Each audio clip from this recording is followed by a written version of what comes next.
कक्षा 10वीं सामाजिक विज्ञान में समकालीन भारत 2 भूगोल में अध्याय 3 जल संसाधन। आपने देखा होगा कि जल संसाधन अध्याय पढ़ेंगे। बोर्ड परीक्षा की दृष्टि से यह अध्याय 2 अंक का है। 2 अंक में चाहे तो वह 1 अंक के 2 ऑब्जेक्टिव भी पूछ सकता है या 2 अंक वाला एक प्रश्न भी पूछा जा सकता है। इसीलिए इस अध्याय को महत्वपूर्ण बिंदुओं को हमें बहुत अच्छे से समझना है और सीखना है कि इस अध्याय में क्या क्या गतिविधि पाठ के माध्यम से बताई गई है। ठीक है, तो जैसा आप जानते हो जल और संसाधन। सबसे पहले हमने संसाधन पढ़ा। संसाधन किसे कहते हैं? मानव की आवश्यकता की पूर्ति करने वाली वस्तु या पदार्थों को संसाधन कहते हैं। जल एक संसाधन है क्योंकि जल मानव की आवश्यकता की पूर्ति करता है ना।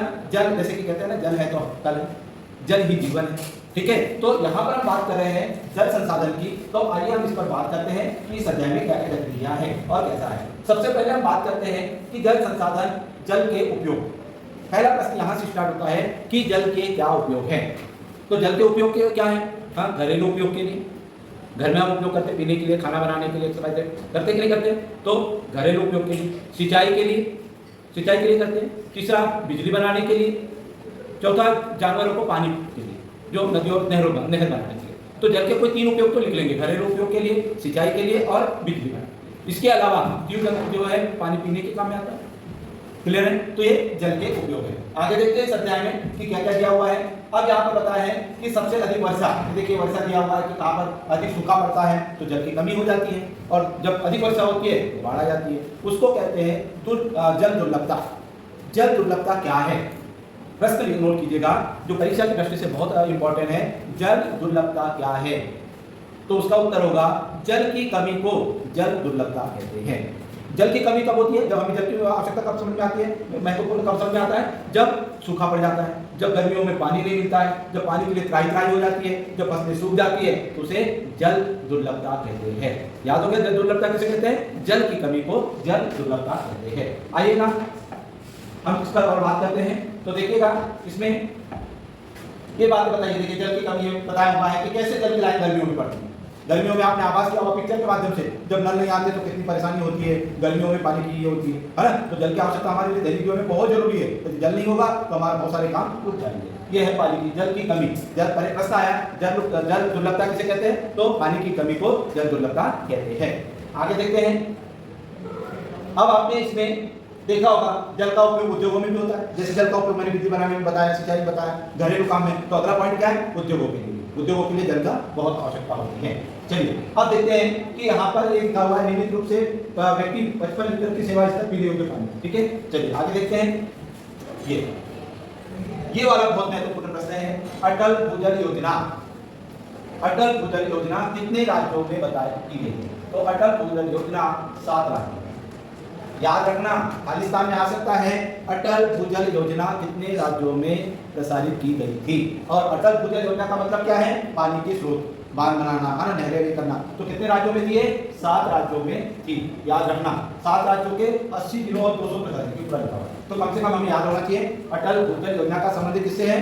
जल संसाधन से। प्रश्न ये क्या सकता है कि अटल भूजल योजना का संबंध किससे है? जल संसाधन। कितने राज्यों में बनाई गई है? 7। क्लियर है? आगे चलिएगा। इसी में देखते हैं हम, इसी के आधार पर हम देखते हैं बहुउद्देशीय परियोजना। ये वाला प्रश्न पूछा जा सकता है, बहुउद्देशीय परियोजना किसे कहते हैं? या इसके 2 लाभ लिखिए। प्रश्न आप नोट कर रहे हैं, बहुउद्देशीय परियोजना। देखिए क्या लिखा? बहु यानी अनेक, उद्देश्य यानी उद्देश्य। नदी परियोजना यानी नदियों पर बनाई गई। तो बहुउद्देशीय परियोजना का संबंध है बांध से। बांध आपने देखे होंगे, आसपास बांध, पानी को रोकने के लिए नदियों पर बांध बनाए जाते हैं। तो बहुउद्देशीय परियोजना का संबंध किससे है? बांधों से। और पंडित जवाहरलाल नेहरू ने खुद बांधों को आधुनिक भारत के मंदिर कहा था। किसने कहा था? पंडित जवाहरलाल नेहरू ने। आधुनिक भारत के मंदिर किसने कहा? पंडित जवाहरलाल नेहरू। किसको कहा? बांधों को कहा आधुनिक भारत के मंदिर। याद हो गया, आधुनिक भारत के मंदिर किसने कहा था? पंडित जवाहरलाल नेहरू ने कहा था, और बांधों को कहा था आधुनिक भारत के मंदिर। चलिए आगे देखते हैं। उसके बाद ये प्राचीन भारत में जल कृतियां, अलग अलग कृतियां, धरातल पर जल के अलग अलग है। कहीं पर बांध बनाए गए हैं, कहीं पर झील है, कहीं पर सिंचाई तंत्र है ना। और पहली बार ये वाला प्रश्न पूछा जाता है, पहली बार चंद्रगुप्त मौर्य ने बांध बनाया, नहरों का निर्माण किया था। पहली बार नहरों का निर्माण, याद रखना, इसका निर्माण किया था, नहरों का निर्माण नहरों का निर्माण, याद रखना है ये प्रश्न पूछा जा सकता है, नहरों का निर्माण किसने किया था? चंद्रगुप्त मौर्य ने किया था। क्लियर है? आगे देखते हैं। उसके बाद अलग अलग, हाँ ये देखिए 13वीं और 14वीं शताब्दी में अलाउद्दीन खिलजी ने दिल्ली में सीरी फोर्ट क्षेत्र में जल की सप्लाई के लिए हौज खौस, ठीक है, क्या बनाया था? एक तालाब बनाया था। प्रश्न ये आया कि हौज खौस तालाब किसने बनाया? हौज खौस तालाब किसने बनाया था? किसने बनाया था?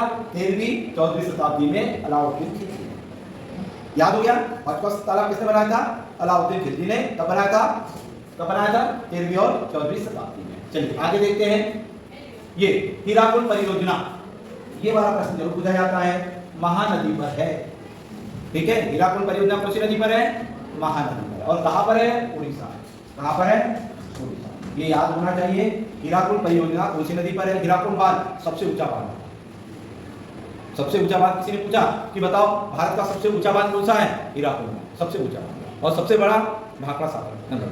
चलिए आगे देखते हैं। ये देखिए बांधों को ये लिखा है, नेहरू जी ने बांधों को आधुनिक भारत के मंदिर कहा था।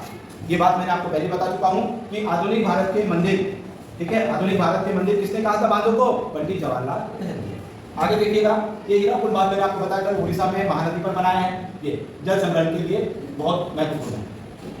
उसके बाद बहुउद्देशीय परियोजना, जो बांध कई कारणों के लिए परिलक्षित होती है, जो है नदियों पर बांध बनाया जाता है, नदियों को बहाव को रोका जाता है, प्राकृतिक आपदा से होता है। भाई प्रश्न पूछा बहुउद्देशीय परियोजना की तो लाभ लिखी, तो पहला बाढ़ को रोकेंगे, नदियों पर बांध बनाएंगे तो बाढ़ को रोकेंगे। दूसरा क्या होगा? सिंचाई के लिए काम में आता है, बिजली के लिए काम में आता है, पानी के स्रोत बढ़ जाते हैं, है ना? नहीं क्यों ना? तो बांधों की बहुउद्देशीय परियोजना इसलिए कहा जाता है। चलिए आगे देखते हैं। सरदार सरोवर बांध, ये बहुत महत्वपूर्ण है। जैसे महानदी पर कौन सा बांध बनाया था? हीराकुंड बांध। ऐसे ही सरदार सरोवर बांध कौन सी नदी पर बनाया गया है? नर्मदा नदी पर। और कहां बनाया गया है? गुजरात। दोनों चीज याद होना चाहिए। सरदार सरोवर बांध कौन सी नदी पर है? नर्मदा नदी पर है। दूसरा ये कौन से राज्य में है? गुजरात। ये याद रखिए, सरदार सरोवर बांध। चलिए, जो कि ये बहुत बड़े संसाधन है, तो महाराष्ट्र, मध्य प्रदेश, गुजरात और राजस्थान, है ना? सरदार सरोवर बांध 4 राज्यों को एक सिंचित करता है। क्लियर? महाराष्ट्र, गुजरात, मध्य प्रदेश और राजस्थान, ये। चलिए आगे देखते हैं। ये उसके बाद जल के, ये देखिए आपने इस मानचित्र में आप देख सकते हो कि मानचित्र में आप देखिएगा कि अलग अलग नदियों पर अलग अलग बांध है। जैसे भाखड़ा सागर बांध देखो जम्मू कश्मीर में, ठीक है। ये देखिए हीराकुंड बांध महानदी पर है, उड़ीसा में दिख रहा है ये बांध का चित्र। गुजरात में देखो सरदार सरोवर बांध यहाँ पर है। भाई आपको यदि ड्रॉ करने के लिए आया कि बताइएगा सरदार सरोवर बांध कहाँ पर है, तो हम यहाँ पर ड्रॉ कर पाएंगे, ठीक है। हीराकुंड बांध कहाँ पर है? ड्रॉ कर पाएंगे, ठीक है। उसके बाद भाखड़ा सागर बांध कहाँ पर है? ये हम यहाँ पर ही कर पाएंगे। ये आपको पूरा पता होना चाहिए नदियों पर और ये बात। तो हमने क्या पढ़ा? बहुउद्देशीय परियोजना, जल दुर्लभता, जल के स्रोत। अच्छा जल के स्रोत आपने ये भी देखा होगा, जल के स्रोत कौन कौन से? जल कहाँ से प्राप्त होता है? नदियों से, झीलों से, नहरों से, कुओं से और नलकूप से। लिख सकते हो ना?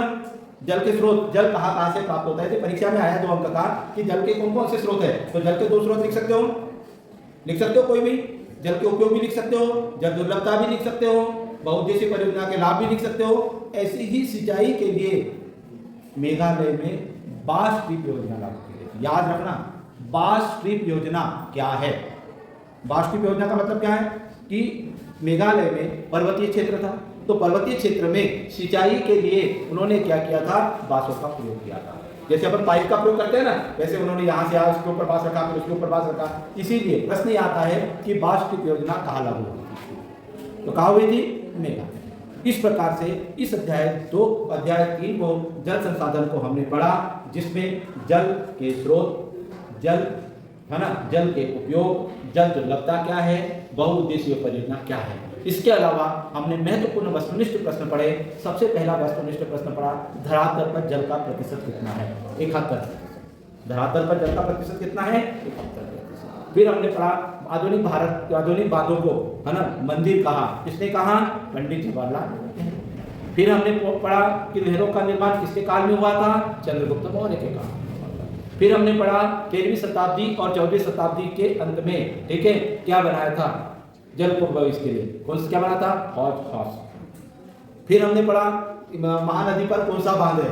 हीराकुंड बांध। फिर हमने पढ़ा सरदार सरोवर बांध कौन सी नदी पर है? नर्मदा नदी पर, गुजरात में। ये हमारे 6-7 ऑब्जेक्टिव हो गए महत्वपूर्ण और ये हमारे प्रश्न हो गए। इस तरीके से अध्याय हमारा जल संसाधन पूर्ण रूप से 2 अंक का है, वह हमारे पूर्ण हो चुका है।